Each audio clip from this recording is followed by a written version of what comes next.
Ladies and gentlemen, welcome back to the afternoon session. Before our speakers join together in a panel discussion, we will hear from each of them separately. Please join me in welcoming our first speaker, the Executive Director and Chief Commercial Officer of JWD Info Logistics Public Company Limited, Mr. Thanet Piriyotinkul.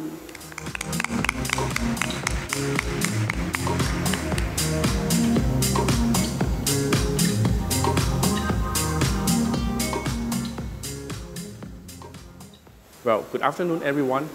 I have to say that, first of all, thank you very much for inviting me as a speaker for this Bangkok Bank forum today. It has been a great pleasure for me to become the speaker in this event.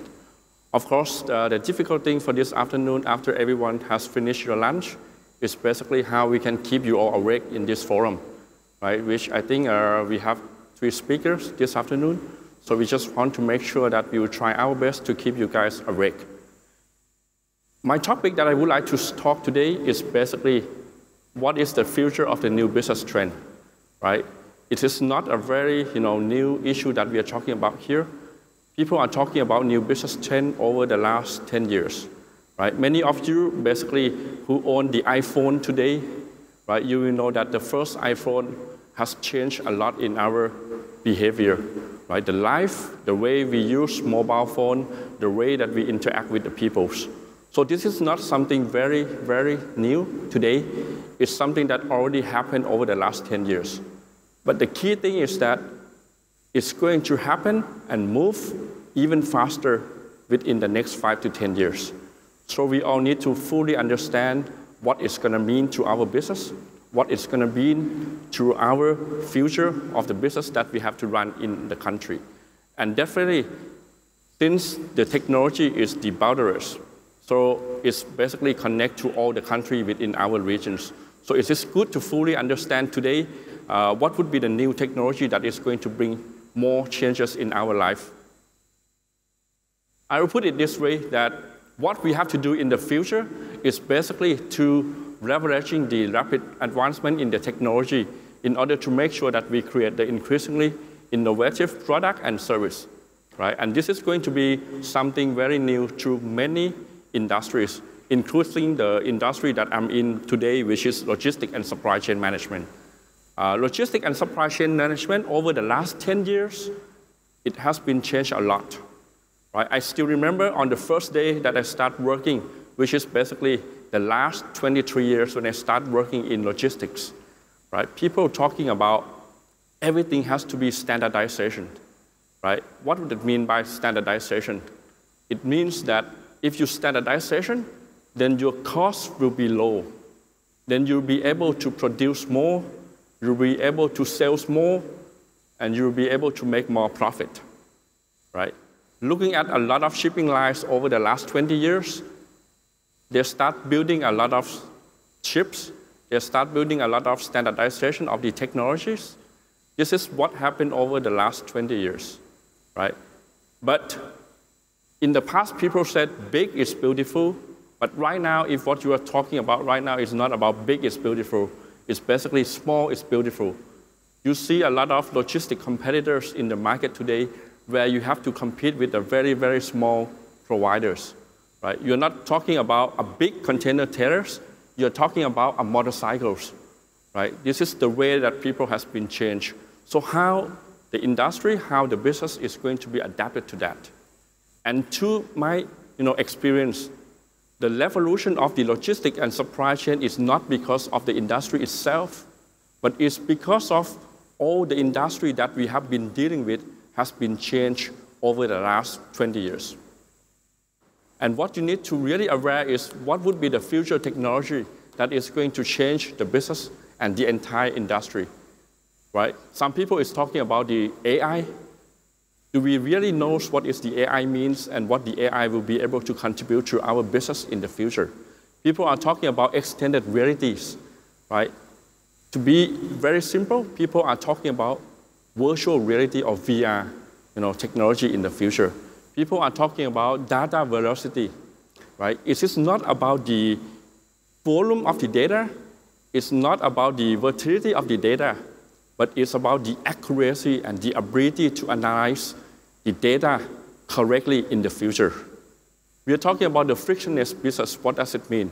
It's basically how we can arrange our organization and to make sure that we are not only living in our own system, we are part of the ecosystem in the world.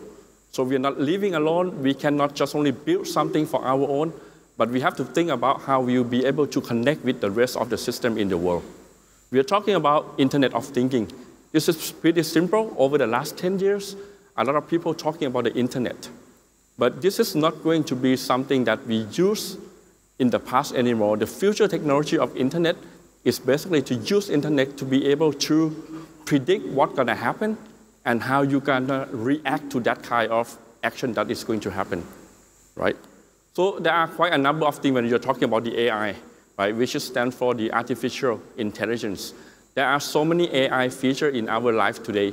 If you're carrying the mobile phone, many of your mobile phones have the AI, right? In the future, what you're going to do is that you have to understand and you have to accept that you are going to live with the robot, right? It's a society that is not only the human society anymore. It's a combination society between humans and robots because they're going to be smart.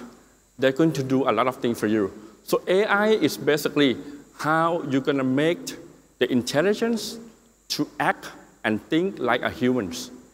And not just only act and think like a humans, it's also to act and think rationally. So you have to make sure that in the future, you bring in that kind of technologies and you'll be able to grow it faster into your business. But at the same time, you have to be responsible for them, right? Because the robot going to be smarter, smarter, and smarter. And one day, they're going to be smarter than human. How are you going to control their responsibility and their liability to the society? We're talking about the extended realities. Right now in the US, right, if you go through some of the shopping malls, you will see that it's hardly see anyone walking in the shopping malls. But now they start having a lot of virtual realities, right? You can basically standing in your house and then tend to walk into the shopping malls, right? You can see all the shops. You can try to, test your dress, right? And then you buy it, right? So everyone is now creating this type of thing just to make sure that while you still need a little bit of the touch of your feeling, right? But the e-commerce has been changing the whole world. So we need to make sure that the distance has been crossed at the minimum, right? And that is how the society is going to be in the future. Apart from that, we are talking about big data. I think every country is talking about big data, right? Over the last 5 years. We know all the big data, but we don't really understand how that's going to be able to help your business to grow in the future. In the past, we are talking about collecting a lot of data into our system, and then we try to analyze. But now, in the future, we are talking about how accurate you can analyze the data. Because the business, the industry, the organization in the future will be a data-driven organization. We are not going to produce the product and then do a lot of marketing in order to make the people to buy our product anymore. We are going to analyze what they actually want, and then we will customize our production based on their needs. So this is what is going to happen in the near future. We are talking about frictionless business. So if you can think of some of the example, right, like Apple Watch, like Samsung Watch, right? In the past, people are talking about their system. People are talking about how to protect their own system, not to let other people coming into their system because of security issues, because of any other reasons. But in the future, it's going to be a reverse. You have to produce something that will be able to connect to other systems, right? Because we are now living in the new ecosystem. So it's a lot of things. If you can imagine people like, Android, they will be able to sync with a lot of systems in the future. So the future of the business is not about how you create your environment in your own system, but it depends on how you can connect well with other systems in the global. And the last one, we're talking about Internet of Thinking. right? So this is part of the future technology where you need to transform all the internet infrastructure into the new infrastructure in the future. And it's talking about some of the protections. For example, if you are in some kind of the disease, in the future, the internet will be able to tell you in advance if your eating behavior is like this, what's going to happen to your bodies, what kind of disease can happen, and how you're going to protect or prevent that kind of things. So that will be coming into all the future business trends that we're going to have. I will talk more during the panel discussion on how that thing was actually impacted into the logistic business in the future. So for now, thank you very much. Thank you.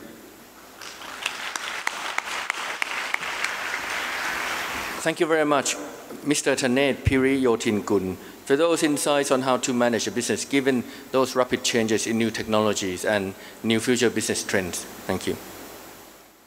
Our second speaker is the Executive Director and Country Manager of MPRL E&P Private Limited, U Situ Moment, to give a short speech on energy to enable progress.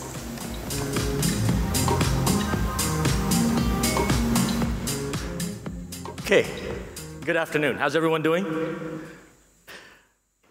Anyways, it's a great pleasure and an honor to be invited to speak at this conference today and participate in what I believe is going to be a very exciting panel discussion. My name is Situ, and my line of work revolves around the energy industry and specifically finding and producing hydrocarbon resources. What I want to share with you today involves the context of my home country of Myanmar. So Myanmar is one of the youngest democracies in the world, with our government transitioning from an authoritarian regime to a full-fledged democracy just 8 years ago.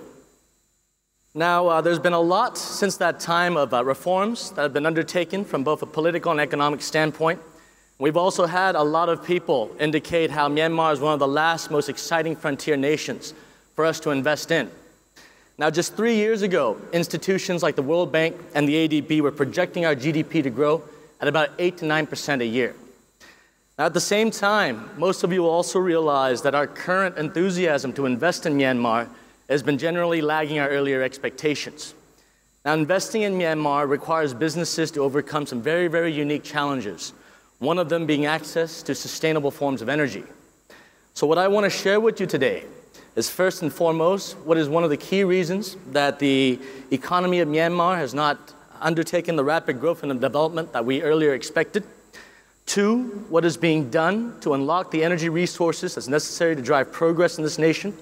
And 3, what are some exciting opportunities that are going to develop as and when reliable, secure, and affordable means of energy become more readily available in the country. So let us first visit why this last ASEAN tiger still appears to be sleeping. So the current energy supply or electricity supply in Myanmar materially lags our energy demand. If you look at our base demand, this is about 3,500 megawatts, whereby our effective installed supply capacity is only 3,000 megawatts. Now, Myanmar has one of the lowest electrification rates in the world, with only 1/3 of our population having access to electricity. Our base electricity demand is also projected to grow to at least 3 to 4 times the current levels in just the next 10 years. If you look at our old capital of Yangon, the electricity demand in Yangon during the past 12 months alone grew by about 400 megawatts, which is over 10% of the nationwide existing base demand. This is an exceptional challenge that our country has to overcome, especially if the country wants to focus and have foreign direct investment play a very crucial role towards our economic growth and nationwide development. Now let's also look at where Myanmar sources our electricity and energy from. So Myanmar generates 60% of our electricity using hydropower, about 35% using domestic natural gas, 2% using coal, and 3% using solar power. It's very likely that we're going to be maintaining our energy mix, or this particular energy mix, going into the future, with the likelihood of incorporating LNG as well.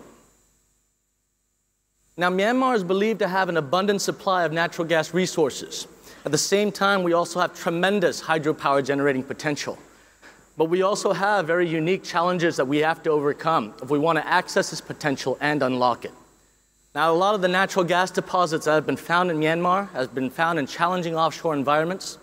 and also our aging power transmission infrastructure, along with the very, very vast distances between the regions where we have the highest population densities and our hydropower resources result in tremendous power transmission line losses and efficiency losses.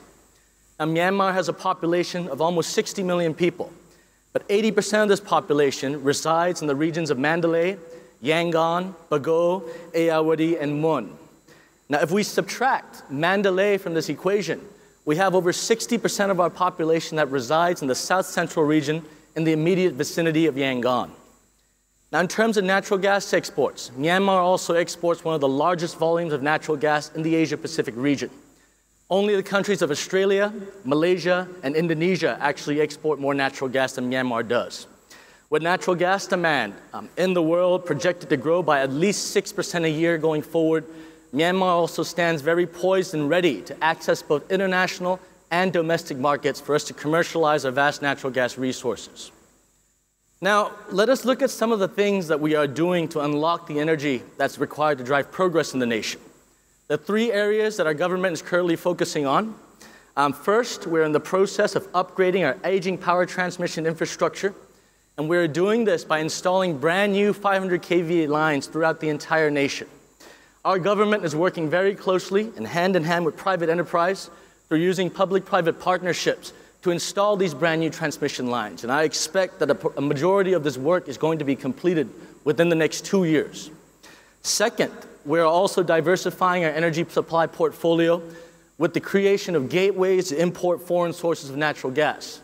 Notices to proceed have been given by our government to investors for the establishment of 3 brand new LNG import facilities that will be used to generate power as well, which will be located in the city of Kambao, Yangon, and Milaunjai on the western seaboard. Now, the total installed power generation capacity of these 3 projects is going to amount to about 3,000 additional megawatts, with all 3 projects expected to come online on or before the year 2022. Now, personally, having all 3 projects come online within this time frame is a very ambitious target, because each of these projects also have their own unique set of challenges that have to be overcome. So I believe that it's more than likely that 1 or 2 of these projects will very much materialize within the next 3 or 4 years. Now, third, we're also in the process of finding and developing brand new deposits of natural gas resources. In the next 12 months alone, we're going to be drilling as a country 11 brand new exploration wells offshore. But I also take this opportunity to remind everybody that exploring for hydrocarbons remains a very, very risky business. When you use an industry standard probability of success of 33%, I believe that out of these 11 wells, only 3 or 4 of these wells are going to achieve hydrocarbon discoveries. The third thing that and at the same time, we also have projects that have already discovered vast amounts of natural gas resources and stand poised and ready to undergo what we call development and production. One of these projects is the Block A6 project that is located on the western seaboard of our Ayeyarwady region. Now, of the 4 wells that have been drilled in Block A6, all 4 wells have achieved gas discoveries. 2 of these wells have been labeled as significant discoveries. Now, in terms of gas reserves accessed on a per well basis, these 2 significant discoveries have come in and ranked as the 5th and 7th largest discoveries in the world during the respective years that they were drilled. MPRL-EMP has been exploring for natural gas in Block A6 since the year 2007. Currently, our joint venture partners consist of Woodside Energy from Australia, as well as Total from France. Now, together, and with the intent to address the growing energy demand in countries like Myanmar and Thailand, we're undertaking accelerated activities so that we can achieve first gas production by the year 2023. Now, one of the key benefits of the petroleum industry in Myanmar is our proximity geographically to energy-hungry nations such as China and Thailand. Right now, we already have the gas transmission or transport infrastructure in place to access these markets, which makes any brand new project for development poised and ready to tap into these infrastructure and send any new natural gas to these markets as well. There are 3 development options that we are giving consideration to develop Block A6. Our preferred development option involves building a brand new gas transport pipeline to tie back to the existing Yadana facilities. From there, we're going to be using the existing Yadana domestic gas pipeline to send natural gas from A6 to the Yangon region.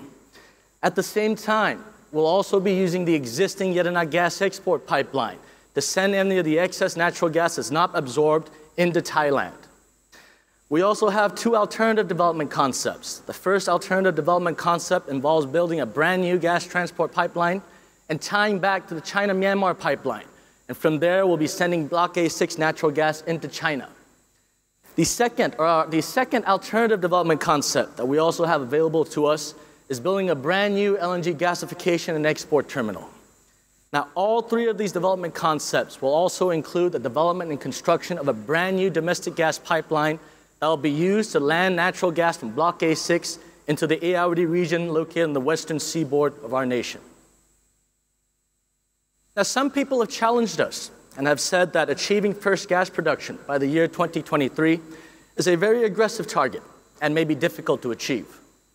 Now, I agree that this target is aggressive, and I also agree that this target may be difficult. But at the same time, it's my personal belief that this target is also very much achievable. Nations like Thailand and Myanmar desperately need brand new natural gas reserves to meet the growing energy demand within each of these nations.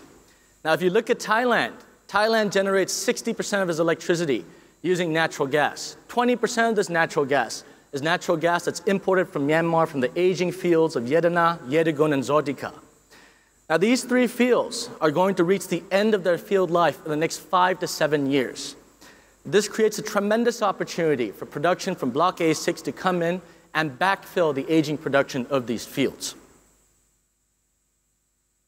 Now, at the same time, if you look at the price of Myanmar natural gas, the price of Myanmar natural gas also trades at about a 15 to 20% discount to the average spot market price of LNG over the course of the past 12 months. This makes natural gas from Myanmar a more affordable and a more sustainable option for countries like Thailand and Myanmar to pursue. It also makes natural gas a good complement to LNG imports because then it enables our energy supply portfolios to also remain diversified. Now, as we work to unlock the energy resources necessary to drive progress in Myanmar, I want to share with you some of the exciting opportunities that I believe are going to develop as well. Now, as indicated by my chairman and CEO this morning, Myanmar geographically stands in a very unique position where it acts as a land bridge for mainland Southeast Asian nations to directly access the Indian Ocean.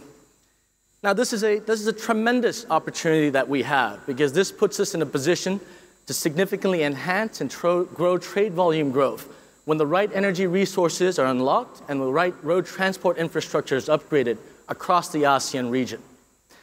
Now, currently in the country, we have a deep sea port located to the north in the city of Chao Phu, as well as a deep sea port located to the south in the city of Dawei. Now, there's plans now to establish a brand new deep sea port that will be best suited geographically to service the south central region where over 60% of our population currently reside. With the establishment of this brand new deep sea port, I also expect that there's going to be further opportunities to grow our trade volumes, as well as decrease the cost of maritime trade and logistics in Myanmar, which currently stand at one of the highest costs in the world.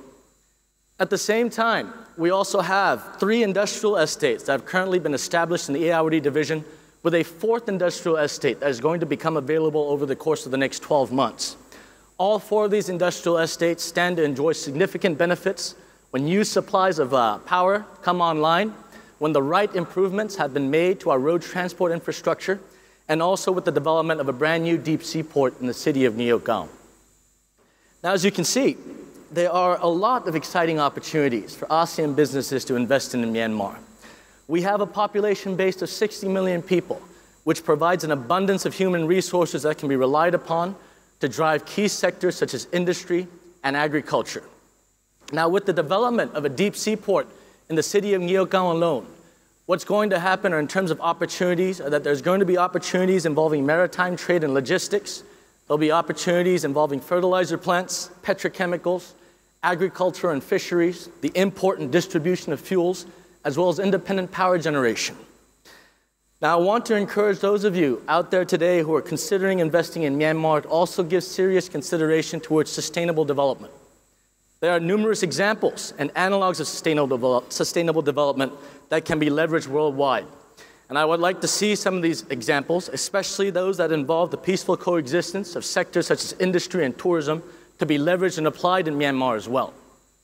I also want to encourage those of you considering migrating your industries to Myanmar to not just think about migrating your industries to Myanmar using a model that has worked for the past 10 or 15 years, but give serious consideration into building a model that looks 10 or 15 years into the future and use that model to migrate your businesses to Myanmar.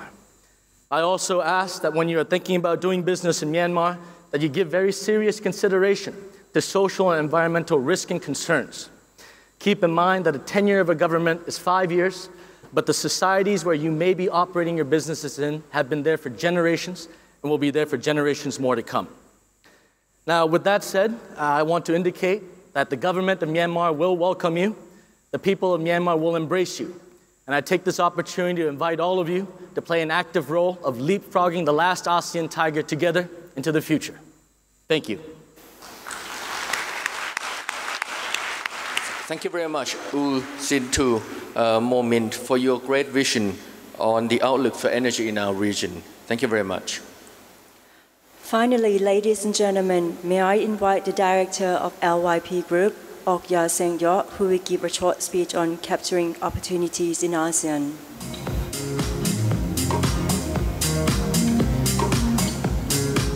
Thank you for Bangkok Bank to invite me to have this forum. I'm Andy from Cambodia, the director of LYP Group. I think that everybody is tired, so I will try to make it faster so that we can move on to the next section. But however, I will not touch on very high ground. We will focus specifically on some of the industries, the opportunity that you might be interested to go to Cambodia. First, let's start with the garment industry. This is the biggest export industry in Cambodia. Why people go to Cambodia to open the garment factory? Because of the EBA agreement, which means that you can export all your product, not just garment, everything but arms. So everything that you produce in Cambodia, you can export to Europe without any quota or tax. In addition to that, you have the Cambodian government to encourage for no import tax of the raw material, no export tax for the finished product that you're going to export. Doesn't matter you export to Europe or back to Thailand or back to other country in Asia. And government is free for the profit tax for 6 to 9 years.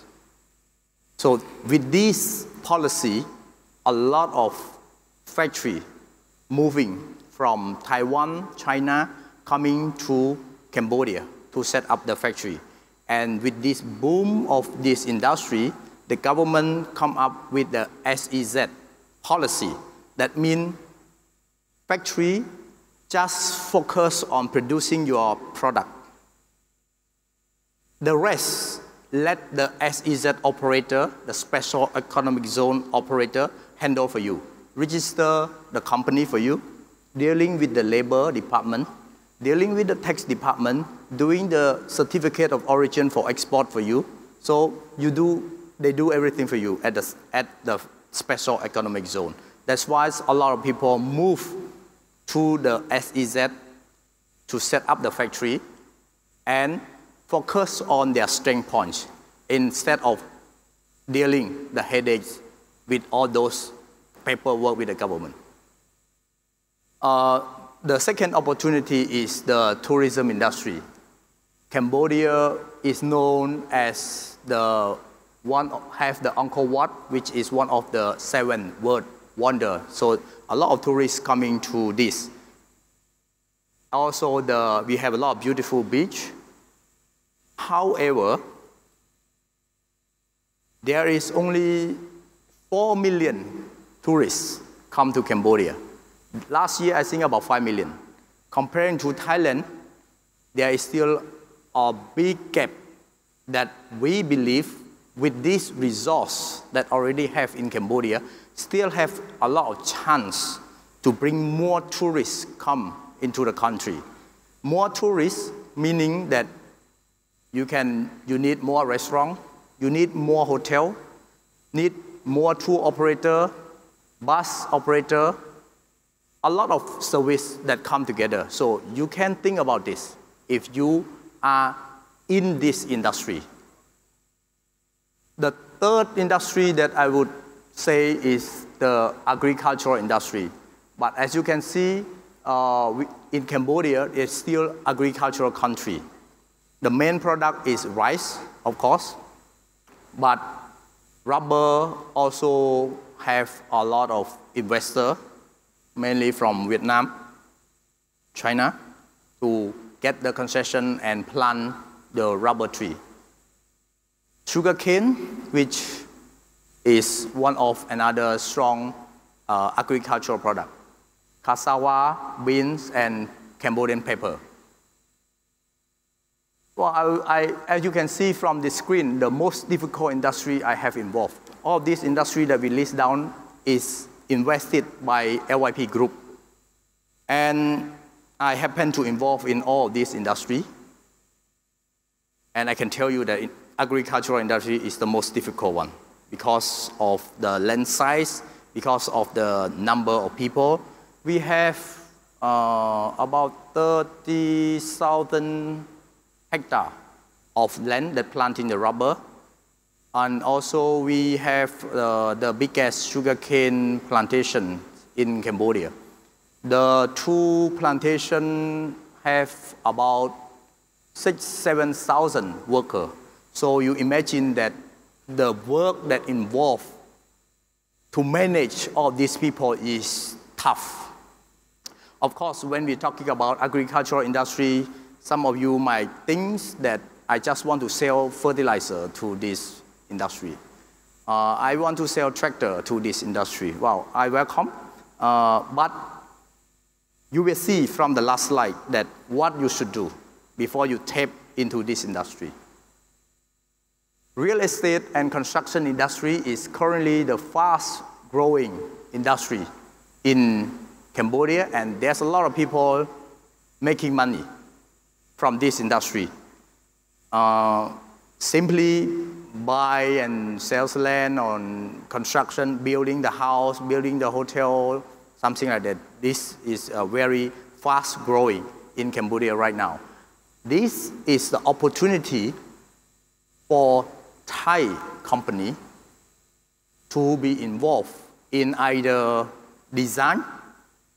I believe that Thai design is having a very similar taste to Cambodian culture. So Cambodia love the Thai interior design. There's a lot of Thai interior going to Cambodia to do it. You can do, beside the design, you can do construction, but have to be very careful with the construction. Focus on some things that the local company cannot do. If that is your strength, that is the reason why they need you from overseas to go there. If the local company can do, I think it's very difficult to compete. The last one will be the gambling industry. I wouldn't touch too much on this because it's illegal in Thailand. But as you know, Cambodians have the most casino in Asia, I would say. But the scale is not that big as in Singapore. But recently, the online gambling is booming in Cambodia. So this is one of the industry that you might say somebody in the IT want to have leverage on this is another opportunity. Business model, you have many business model in Cambodia. The normal one is the normal, like you evaluate the value of the total project, and then you put the money in according to the percentage of share. But beside that, you have a lot of other business model, like independent. I want to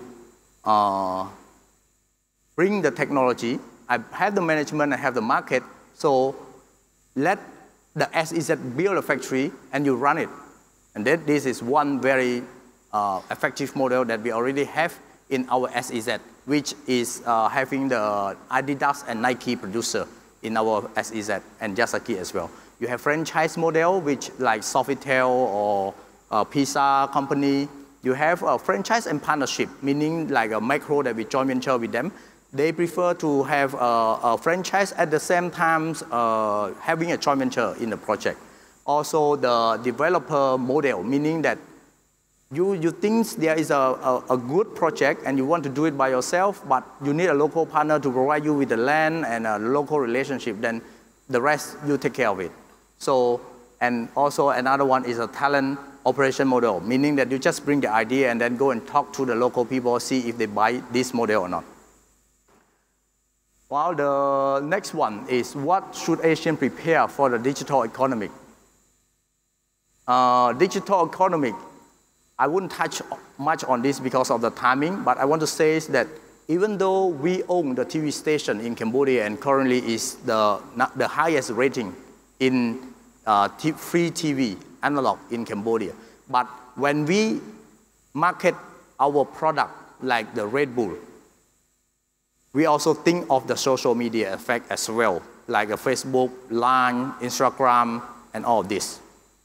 Cashless society is also another key point to consider when it's coming to the business operation for the modern.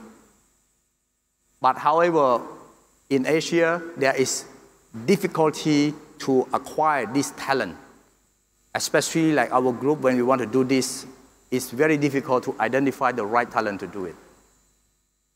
My advice for the last slide, how to be competitive, how to go into Asian market successfully is focus on your strength locally first.